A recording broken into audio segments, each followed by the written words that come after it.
নবী করিম সাল্লাল্লাহু আলাইহি সাল্লাম পাঁচ ওয়াক্ত নামাজের পরে দোয়া করতেন, আল্লাহুম্মা বারিক লানা রজব শাবান ওয়া বাল্লিগনা রমাদান। আমার সাথে করেন, আল্লাহুম্মা বারিক লানা রজব শাবান ওয়া বাল্লিগনা রমাদান। আমি পর্দার অন্তরাল থেকে মা বোনদেরকে বলবো,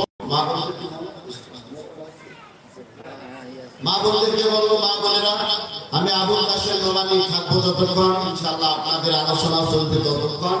এই জন্য মেহেরবানি করে এক বোন আরেক বোনকে বসার সুযোগ করে দিবেন ইনশাআল্লাহ। আপনাদেরকে সাথে নিয়ে, আমি আমার ভাইদেরকে সাথে নিয়ে আলোচনা শেষ করে মোনাজাত করে আমরা সবাই বাড়িতে যাবো ইনশাআল্লাহ। মুসলমানেরা বিহার করে আল্লাহ দেখা, মা বোনেরা বিহার করে আল্লাহ দেখেন, কারা শেষ করে যাওয়া পর্যন্ত থাকবে ইনশাআল্লাহ। এরপরে আলোচনা শুরু হতে পারে। যদি কেউ উঠতে চায়, যদি কেউ কি চায়, আমাদের সমাজে কিছু লোক আছে আলোচনা যদি তার মন মতো না হয় সে শুনতে চায় না। এই কোরআনের আলোচনা কারো বাবার বিপক্ষে যেতে পারে, কি কারো দাদার বিপক্ষে, আমার বিপক্ষেও যেতে পারে। তাই বলে কি কোরআনটা কি আমার বাবা? কথা বলেন না কেন ভাই? এই কোরআন কি আমার বাবা, আমার দাদা, আমার নানা? এটা কার না? এটা কার? বিশাল আকাশের মালিক, বিস্তীর্ণ জমিনের মালিক, সেই মহান রব্বুল ইজ্জাতের তার কোরআনের উপরে কথা বলেন, ঠিক না বেঠিক? কোরআন থেকে আলোচনা হলে পরে কার অসুবিধা হবে না তো? হবে না? একটুখানি মহব্বতের সহিত করেন, আউযু বিল্লাহি মিনাশ শাইতানির রাজিম।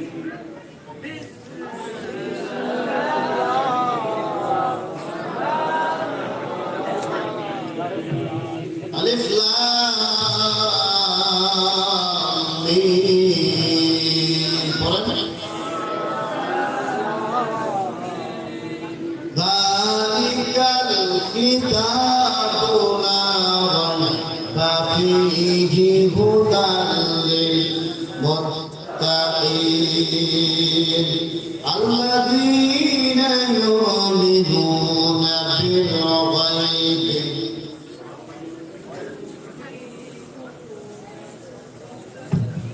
ওয়া মিম্মা রাযাকনাহুম ইউনফিকুন। সাদাকাল্লাহুল আযীম। ভাই, আপনাদেরকে কি প্রশ্ন করতে চাই, মন খারাপ করবেন, গোসা হবেন যে হুজুর আপনি তো কথা বলতে বলতে চা খাচ্ছেন, আবার আমাদেরকে একটু দেন না? আসলে মাইকটা খুব গলা টানতেছে, বুঝছেন, কথা বলতে কষ্ট হচ্ছে। যাই হোক, মাইকেলা ভাইয়ের দোষ নাই, যতটুকু আছে আলহামদুলিল্লাহ, তাতে কিছুক্ষণ সময় কথা বলতে পারি কি ইনশাআল্লাহ। আসল কোরআনুল কারীম কারা কারা পড়তে পারবে একটু হাত তুলেন তো। কোরআন কারা কারা পারবে? আল্লাহ কবুল করুন, বলেন আমিন। যারা পড়তে পারে না পড়ার চেষ্টা করবেন ইনশাআল্লাহ। পড়ার কি করবেন? চেষ্টা করবেন, পড়তে যাতে পারেন সেই চেষ্টা করবেন। আবার ভাইয়েরা আসুন, কোরআনুল কারীমের দ্বিতীয় সূরা সূরা আল বাকারা। কি সূরা? বাকারা শব্দের অর্থ হচ্ছে গাভী। বাকারা শব্দের অর্থ কি? গাভী। আমি এমন একটি সূরা আলোচনা শুরু করছি যে সূরাটি হচ্ছে গাভীর সূরা। কি সূরা? গাভীর সূরা। প্রথম আয়াত আছে আলিফ লাম মিম, এটা হরফে মুকাদ্দার, এর অর্থ আল্লাহ ছাড়া কেউ জানে। দ্বিতীয় আয়াতের অর্থ হচ্ছে যালিকাল কিতাব, এই কিতাবের ভিতরে কোনো সন্দেহ নাই। আছে? হ্যাঁ, কোনো সন্দেহ। আমার ভাইরা, দেশ স্বাধীন হওয়ার 54 বছর বয়স হলো। এই দেশ স্বাধীন হওয়ার 54 বছর বয়সে এক এক সরকার এক এক ভাবে এসেছেন, আর সবাই সংবিধান তৈরি করেছেন, করে নাই? করছে কি না? আচ্ছা, তাদের তো সংবিধান দিয়ে বাংলার জমিন থেকে চুরি, ডাকাতি, রাহাজানি, জেনা, ব্যভিচার, অন্যায়, অশ্লীলতা বন্ধ কি হয়েছে? ভাই সবাই বলেন না কেন? আপনারা কি ভয় পাচ্ছেন না? আপনাদের কষ্ট হচ্ছে? চুরি ডাকাতি জেনা ব্যভিচার অন্যায় অশ্লীলতা কি বন্ধ হয়েছে? হয়েছে কি? সম্ভব নয়, সম্ভব নয়। কেন সম্ভব নয়? আল্লাহ রাব্বুল আলামিন বলেন আজ থেকে ১৫০০ বছর আগে আমার বন্ধুগণ একটুখানি মনোযোগ দিয়ে শুনবেন, কেউ দাবি করবেন না। আল্লাহ রাব্বুল আলামিন বলেন আজ থেকে ১৫০০ বছর আগে মুসলমানদের সংবিধানের নাম হলো আল কোরআন। মুসলমানদের সংবিধানের নাম কি? আমরা অন্য কারো সংবিধান মানি না, আমাদের সংবিধানের নাম হলো আল কোরআন। কথা বলেন ঠিক না? মুসলমানদের সংবিধানে ভাই শুনেন, কোনো বাচ্চা ছোট বাচ্চারা যদি উল্টোটি করে ঘরে বসে দিবে, বেকার বানাবেন না আলোচনায়। এখানে যখন একজন উঠবে আমার এখানে কথা বলার সেন্সরিটি হারে যাবে, বুঝছেন? আল্লাহ রাব্বুল আলামিন বলেন মুসলমানদের সংবিধানের নাম হলো কি? আল কোরআন। আল্লাহ রাব্বুল আলামিন এই কোরআনুল কারীম সংবিধান আল্লাহ নবীর উপর সম্পূর্ণরূপে নাযিল করে। আল্লাহ রাব্বুল আলামিন তামাম পৃথিবীর মানুষের সাথে চ্যালেঞ্জ ঘোষণা করেছেন, যালিকাল কিতাবু রাইবা ফীহি হুদাল লিল মুত্তাকিন। আল্লাহ রাব্বুল আলামিন বলেন যালিকাল কিতাব, এই কিতাবের ভিতরে কোনো সন্দেহ নেই, হুদাল লিল মুত্তাকিন, আর মুত্তাকিনদেরকে এই কিতাব পথ দেখায়। আমার ভাইয়েরা, এই কোরআন যারা মানে না তারাই পৃথিবীতে অশান্তি বিরাজ করে। কথা বলেন ঠিক না বেঠিক? যারা কোরআন মানে, কোরআন যারা বোঝে, কোরআন অনুযায়ী যাদের পারিবারিক সামাজিক রাষ্ট্রীয় জীবন যারা পরিচালনা করে, আল্লাহ পাক রব্বুল আলামিন তাদের ব্যাপারে বলেন ফামান কাবিয়া হুদায়া ফালা খাউফুন আলাইহিম ওয়ালা হুম ইয়াহজানুন। আল্লাহ পাক বলেন যারা এই কোরআন মানবে, কোরআন আইন যারা মানবে, কোরআনের যেন অনুসরণ করবে, অনুকরণ করবে, আল্লাহ পাক বলেন তাদের কোনো ভয় নাই, তাদের কোনো চিন্তা নাই। কথা বলেন ঠিক না বেঠিক? আল্লামা সাঈদী 13টা বছর জালিমের কারাবদ্ধে বন্দী ছিল, তবুও কোরআন এই সিনার ভিতরে থাকার কারণে বাতিলের কাছে মাথা নত করে। যারা এই কোরআন মানে তারা কখনো বাতিলের কাছে মাথা নত করবে না।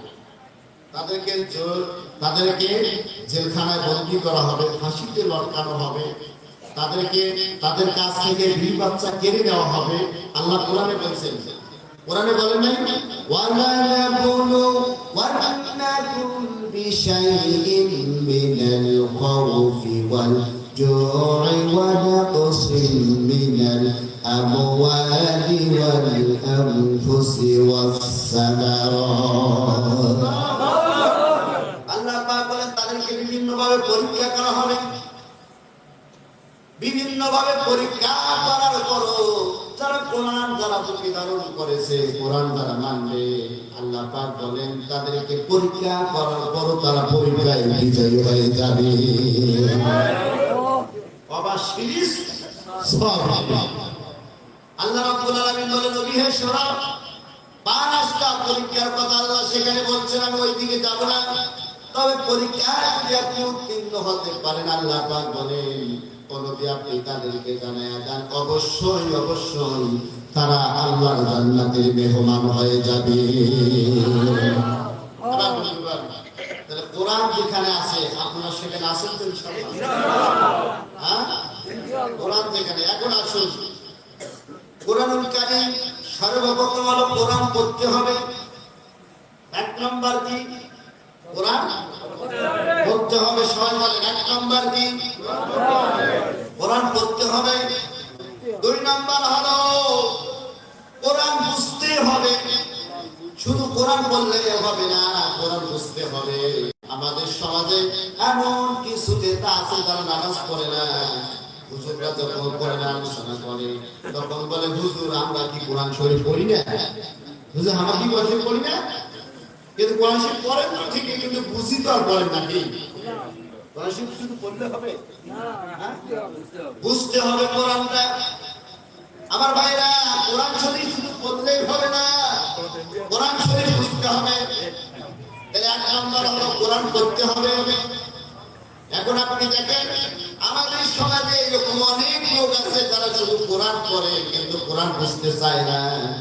আমার ভাইরা, যে আয়াত আমি এখানে আলোচনা করতেছি, ওই একই আয়াত আমি এখানে আলোচনা করতে গিয়া এখানে আবু জেহেল লোক থাকতে পারে, কোরআন আলোচনা শুনলে পরে তাদের অন্তরে যারা সৃষ্টি হবে, কথা বলেন ঠিক আছে, তারা বাধা দিবে। কিন্তু যেই আয়াতটা আমি এখানে করতেছি, ওই আয়াতটা যখন নামাজে পড়ি, ওই বেসরাও কিন্তু আমার পিছনে নামাজ পড়ে, কিন্তু তখন আমার কষ্ট হয় না, কিন্তু তখন কোরআনটা পড়তেছি ও শুনতেছি কি